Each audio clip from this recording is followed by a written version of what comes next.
A few days after we settled into our new home, the doorbell rang loudly, echoing through the house. I unlocked the door, and before I could react, it swung open forcefully. "Why haven't you invited us over since moving into your new house?" It was my mother-in-law standing on the doorstep. Behind her, my husband pushed me aside, looking surprised. Without waiting for an invitation, my mother-in-law stepped into the house, taking in the surroundings. "It's a nice place with a garden. Quite tasteful, surprisingly, given your lack of housekeeping skills. But I suppose even you can be useful occasionally," she commented. "Now, where's my room? This one looks like it gets plenty of sunlight." I bit back a laugh at her cheerful tone. How carefree she was, acting as if we were close. But the truth was, we were strangers. "There isn't a room for you here," I said, keeping my voice steady. Her face twisted in shock. "How can you say such a terrible thing to a family member?" "If you apologize now, I'll forgive you," my husband yelled, his face turning red. My mother-in-law smirked in agreement. It was ridiculous. A meaningless threat. I sighed and then showed them something. The moment they saw it, both my mother-in-law and husband froze. "You can't be serious. You can't divorce me," my husband stammered. "I'm already single," I replied calmly. "My name is Avery. I was married to Daniel for 5 years, ever since we met at university. He had proposed strongly, and I had accepted, hoping for a happy marriage. But things were different from what I had expected. Daniel always put his mother's opinion first, even for the smallest decisions. He'd say, 'I'll ask my mom,' for everything, from where we should go on our honeymoon to which dentist we should visit, even down to the color of the bedroom curtains. He consulted her on everything and followed her advice without question. I was concerned about his behavior, but I chose to ignore it. Despite my dissatisfaction with the situation, our marriage wasn't terrible. Daniel helped with simple chores like taking out the trash, though he complained about it. On weekends, we'd dine out or take trips, and he always remembered our anniversaries and birthdays with gifts. As long as I turned a blind eye to my mother-in-law's interference, Daniel seemed like a decent husband. However, everything changed after my father-in-law passed away. Our once stable marriage began to unravel. "Avery, can we talk?" Daniel asked one evening as we sat down to dinner. "What's wrong?" I replied, sensing the tension in his voice. "Can we live with my mother?" I stared at him, stunned. "What? Why?" "It's not sudden," he said defensively. "I've been thinking about it since Dad passed away. Mom's all alone now. Understand that it's inconvenient for her to be alone, and I'm worried about her," Daniel began, his voice tinged with concern. "I know, but I really don't want to live with her." "Bella is still capable, she can manage on her own," I replied. "Besides, her house is less than 20 minutes away from ours. If you're worried, we can visit her regularly." "No, you don't understand," Daniel insisted. "Even if she seems fine, anything could happen. What if she suddenly collapses? No one would be there to help, and it could be too late. Can you take responsibility for that?" I felt a lump in my throat. I don't want anything bad to happen to her either. If you refuse to live with her, I'll have no choice but to divorce you, he said, his tone serious. I stared at him in disbelief. You're really going to do that? I'm serious, he affirmed. Okay, let me think about it. I reluctantly agreed, feeling cornered. After several tense discussions, we ultimately decided to move in with his mother. Bella, Daniel's mother, had a tendency to nitpick about everything, and Daniel always obeyed her. I knew living with her wouldn't be easy for me, but I was pregnant at the time. I convinced myself that it would be better for the baby to have both parents present, so I reluctantly agreed. I also believed that moving in with Bella wouldn't change my relationship with Daniel. I had faith in the bond we had built over the years, but reality proved otherwise. As soon as we moved in, Bella wasted no time in making life difficult for me. Instead of supporting me during my pregnancy, she left all the housework to me while she spent her days socializing with her friends. When she finally returned home, she would find fault with everything I did. Despite my efforts to clean and cook while dealing with pregnancy fatigue, nothing was ever good enough for her.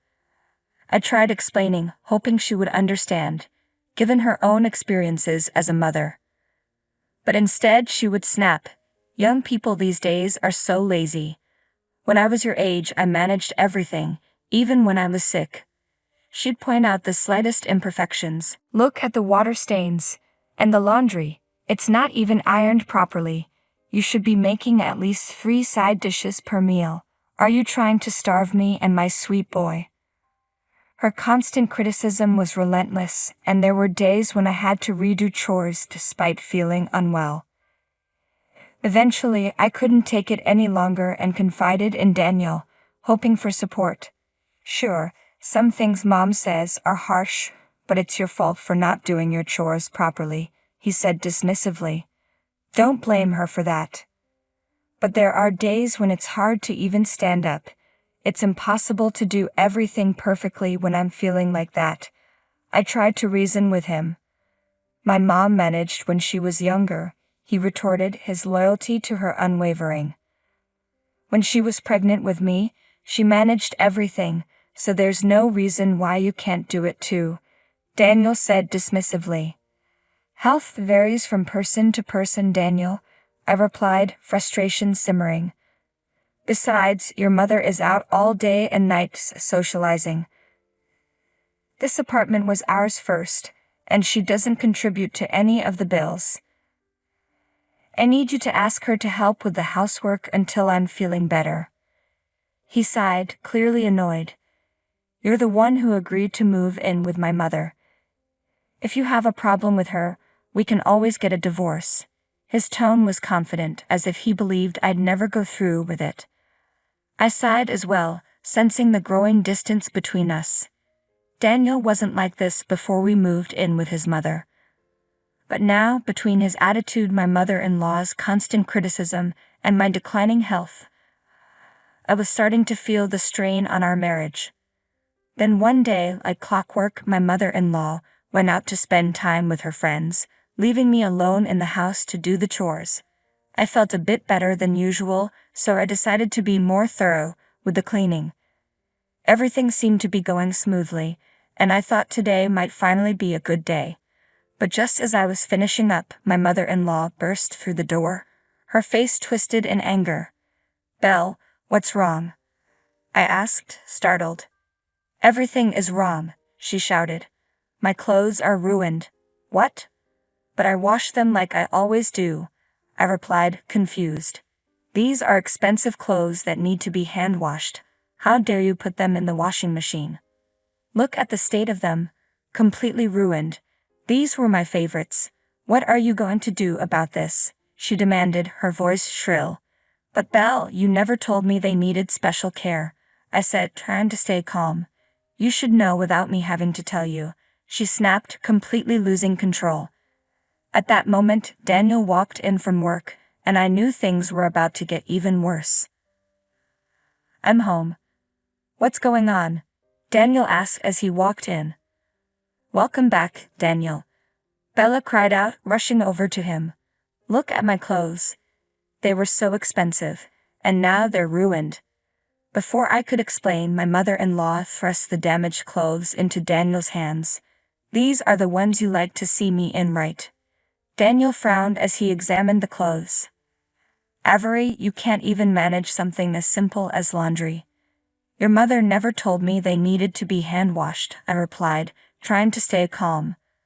I admit I should have checked, but Bella's at fault too for not mentioning it. Daniel's expression hardened. "It's my fault for putting up with your attitude, but if you're going to blame my mom, then I'm done. I don't want a wife who can't even do housework. Get out of here." He reached into his bag and pulled out a piece of paper, slamming it down on the dining room table with a smug smile. It was a set of divorce papers with Daniel's section already filled out. You should think about fixing that attitude of yours in the future, he said coldly. Then without another word, Daniel turned to leave, taking his mother with him. Hey, where are you going? I asked, my voice trembling. We're going out to eat, Daniel replied over his shoulder. I'm not letting my mom eat that cold, nasty food you made, and I'm not eating it either. As they walked out, Bella glanced back at me, a victorious smirk on her face. I had been holding back for so long, telling myself it was for the sake of our baby. But seeing that smug expression on my mother-in-law's face, and hearing Daniel mock me so cruelly, I felt a surge of uncontrollable anger and sadness. Daniel had always put his mother first, but he had never treated me with such disdain. How had things gone so wrong? I stared at the divorce papers left behind on the table, feeling utterly helpless. At that moment, my smartphone buzzed, snapping me out of my thoughts. As I reached into my pocket, I felt my phone vibrating. I checked the screen and saw that it was my mother calling. Hi Avery, how are you doing? My mother's voice greeted me. Hi Mom, it's been a while, I replied, trying to steady my voice. That's right, we're family, after all. You're treating us terribly, chimed in my mother-in-law, standing beside him with an accusing glare. I have no idea how they found out, but my mother-in-law and Daniel showed up at the new house. I was too stunned to say anything as they barged in without permission. This is a pretty nice place, with a garden and all. Quite the upgrade for you, my mother-in-law said, looking around with a smirk. I wonder where my room is. They seemed to be having a great time, completely oblivious to the fact that things had changed. I know you're a useless wife who can't even handle basic chores, but I guess you've managed to be useful for once, she added with a laugh. I managed to suppress a grin at her ignorance. Neither Daniel nor my mother-in-law had any clue that we were already divorced. I'm not your wife anymore, I said calmly. Daniel looked at me as if I'd lost my mind. Avery, what are you talking about? We're married, so of course you're my wife. No, I'm single now. So please leave my house. His expression shifted from confusion to disbelief. What do you mean? You're upset about something, right? I apologize, Avery. Let's just talk this out. I can't believe you'd lie about getting a divorce. Whatever it is, we'll fix it. My mom will forgive you too. I don't care if she forgives me or not, I replied, keeping my voice steady. We're already divorced. I walked over to the cabinet and pulled out the divorce certificate, handing it to him. Daniel studied the document, his face gradually turning pale. His mouth opened and closed like a fish out of water as he struggled to process the situation. When did this happen? I don't remember signing any divorce papers. You did, I said firmly. The day you got upset about your mother's clothes. You left the completed divorce papers on the table, remember? You've been talking about divorcing me every day, so I took you at your word. His eyes widened in shock as the reality of the situation began to sink in. I had recorded every word spoken by Daniel and his mother and kept a detailed diary of their behavior. Diary, along with the recordings, was meant to serve as evidence. I played back the relevant audio from my smartphone, and there was my mother-in-law's voice criticizing my cooking, along with Daniel threatening, "If you serve food like this, I'm divorcing you." Both Daniel and his mother were taken aback and remained silent, unable to respond. Since you two are now strangers, I said firmly, you need to leave right now. I never invited you in. If you don't leave, I'll call the police. They looked alarmed and quickly retreated. I watched them leave and securely locked the door to ensure they couldn't come back.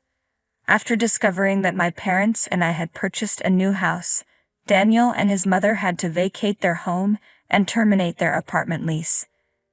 They encountered significant difficulty finding a new place to live. For the first time in a long while, Daniel and his mother were living together, and their situation was far from ideal.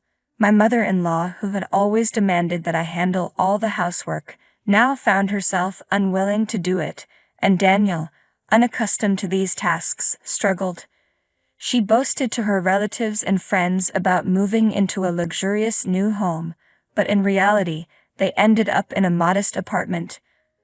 The contrast between her claims and reality led to rumors about her dishonesty. The stress of the situation caused her to take out her frustrations on Daniel. With no one else to vent to, their arguments became frequent and intense. As for me, I'm happily settled in the new house with my parents and my healthy baby boy, who was born safe and sound. My parents have been a tremendous support, and I plan to return to work once my son is older. My goal is to create a loving and joyful home where my son can grow up happy and healthy. Every day I work hard to make that vision a reality, embracing the peace and contentment in my new life. Thank you.